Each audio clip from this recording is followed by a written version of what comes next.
work on different things in training, but I suppose you kind of work on it to a point that it kind of becomes natural at some stage.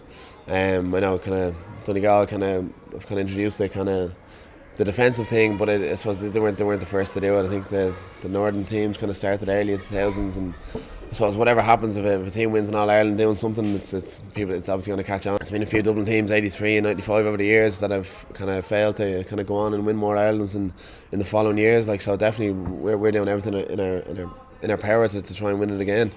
And we know it's a huge responsibility. It's a huge task, and one that doesn't get done very often. And I suppose the record books to show that. Like, but definitely we're going to do everything in our power to try and hold on to Sam. Even at club level, I think that's the way it goes. I think the full forward line has to be the kind of start line of the defence. I think back in maybe kind of years gone by, if you had your top marksman in full forward line, you used to kind of swan around in there, but no one will get away with doing that anymore. Like, you really can't. Like, you have to work back and kind of get the tackles in. Like, you can't just, you'd be a liability if you were just kicking scores and you weren't defending as well. Like, so no, definitely it's a huge part of this year. Like, everyone has to defend as a team, and we're no exception.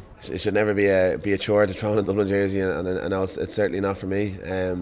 Everyone, you really have to just give it your all when you're out there, and I suppose it's not hard to do when there's whatever 50,000 people cheering at you to do it, to give you a kick of the ass if you're not.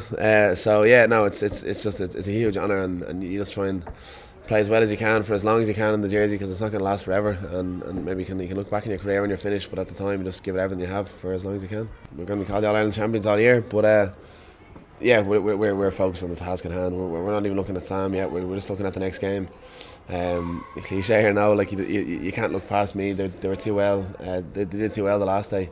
They put up huge scores against a very consistent Kildare team, which a lot of people didn't see coming. And they have a lot of new lads on this Meath team that we wouldn't be familiar with. Like, so they're a huge task now. We're really going to have to look at them and really try and go at them the next day. So it's going to be a big ask.